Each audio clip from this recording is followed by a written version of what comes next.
Hello बच्चों, देखो ये 2022 का क्वेश्चन है। इस क्वेश्चन में कह रहा है एक लैंप है। लैंप को मैंने ये रजिस्टर के फॉर्म में दिखा दिया है। 50 वाट पावर हो गया, 100 वोल्ट इसका वोल्टेज दिया हुआ है। कह रहा है इसको साथ में एक कैपेसिटर लगाए हैं, इसका कैपेसिटेंस है C, ठीक। और इसको एक AC सोर्स से कनेक्ट किए हैं, इसका वोल्टेज लिखा हुआ है 200 वोल्ट और 50 हर्ट्ज। तो हमें बताना है ये कैपेसिटेंस कितना होगा। अब इस तरह से अगर वोल्टेज लिखा हुआ है, इसका मतलब हम लोग को ERMS दिया हुआ है 200 वोल्ट, और ये तो हम लोग को फ्रीक्वेंसी है। तो ओमेगा हम लोग लिख सकते हैं 2 इंटू 50 पाई। तो ये हो गया हम लोग को 100 पाई ये रेडियन पर सेकेंड। तो फ्रीक्वेंसी दिया तो ओमेगा फाइंड कर लिए। अब इसमें कंसेप्ट क्या है कि इस रेसिस्टेंस का हमको ये वोल्टेज दिया है और ये पावर दिया है, ठीक। तो इसका जो वोल्टेज है VR, ये हम लोग को ये RMS वोल्टेज है, ये भी RMS वोल्टेज है, और इसका भी कोई RMS वोल्टेज होगा। तो RMS वोल्टेज का जो रिलेशन होता है इसमें ये हो जाएगा हम लोग को कि रेसिस्टेंस के RMS वोल्टेज का स्क्वायर प्लस कैपेसिटर के RMS वोल्टेज का स्क्वायर इक्वल टू सोर्स के RMS वोल्टेज का स्क्वायर, ठीक।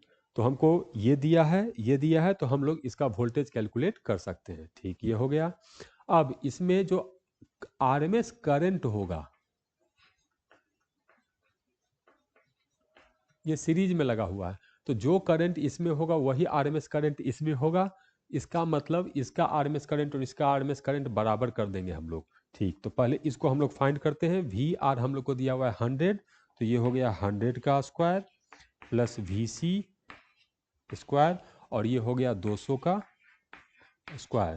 तो 200 का स्क्वायर इधर जाएगा तो 100 का स्क्वायर, तो VC स्क्वायर हो गया। A square minus B square में लगा देता हूँ, तो A माइनस B तो 100 और A प्लस B तो 300। तो यहाँ से VC हम लोग को आ गया 100√3 वोल्ट, ठीक। ये चीज़ तो हम लोग को कैलकुलेट हो गया VC। अब यहाँ पर हम लोग क्या RMS वैल्यू कैलकुलेट कर सकते हैं? हाँ, पावर दिया हम लोग को, वोल्टेज दिया है, तो क्या हम लोग RMS वैल्यू करंट का कैलकुलेट कर सकते हैं? बिल्कुल कर सकते हैं। पहली बात कि हम लोग जो जानते हैं पावर का फॉर्मूला होता है, ये होता है V square divided by R। तो हम लोग रेसिस्टेंस R लिख सकते हैं। V का स्क्वायर मतलब 100 इंटू 100 डिवाइडेड बाई पावर हो गया हम लोग को 50। तो ये आ गया रेसिस्टेंस R इक्वल टू 200 ओम, ठीक। तो ये बल्ब का रेसिस्टेंस आ गया। अब अगर इस बल्ब में देखूं तो VRMS equal to IRMS into R, और ये दिया हुआ है हम लोग को 100, ये हो गया IRMS, और इंटू रेसिस्टेंस इसका हम लोग कैलकुलेट किए 200। तो 200 यहाँ से पता चला कि IRMS जो होगा ये हम लोग को 1/2 एम्पियर है, ठीक। ये चीज़ हम लोग को पता चल गया। अब जो इसका IRMS होगा वही इसका IRMS होगा, और कैपेसिटर में अगर मैं लिखूं तो कैपेसिटर का VRMS equal to IRMS into XC होता है। तो कैपेसिटर का वोल्टेज RMS वोल्टेज हम लोग कैलकुलेट किए 100√3, तो ये हो गया 100√3। IRMS कैलकुलेट किए 1/2, ये हो गया, और ये हो गया हम लोग को XC। तो यहाँ से XC हम लोग को पता चल गया, ये हो गया 200√3 ओम। तो यहाँ तक हम लोग XC कैलकुलेट कर लिए, लेकिन हमें XC नहीं, हमें कैपेसिटेंस C कैलकुलेट करना है। तो हम लोग ये फॉर्मूला जानते हैं कि XC इक्वल टू होता है 1/ओमेगा इंटू C। तो कैपेसिटेंस C इक्वल टू 1/ओमेगा इंटू XC।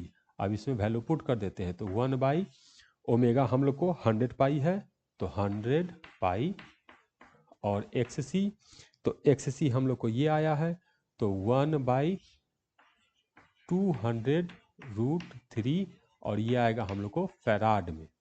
लेकिन हम लोग को ये जो नंबर चीज़ दिया है ये पहले तो माइक्रो फैराड में है, तो माइक्रो फैराड में करने के लिए यहाँ पर 1 2 3 4 जीरो तो है हम लोग के पास, 2 जीरो और चाहिए, तो 2 जीरो नीचे मल्टीप्लाई करेंगे तो 2 जीरो ऊपर भी मल्टीप्लाई करेंगे, मतलब ये आ गया 100 डिवाइडेड बाई पाई तो रहेगा ही, और 2√3 तो रहेगा ही, ये हो गया माइक्रो फैराड। अब 2 से इसको कट कर देते हैं तो ये आ गया 50 डिवाइडेड बाई पाई√3 माइक्रो फैराड। अब ये चीज और ये चीज मैच करता है, तो ये रूट के अंदर जो ये वाला नंबर है ये है 3, तो x का जो वैल्यू फिल करेंगे वो हम लोग को हो जाएगा 3, तो करेक्ट आंसर है इसका 3।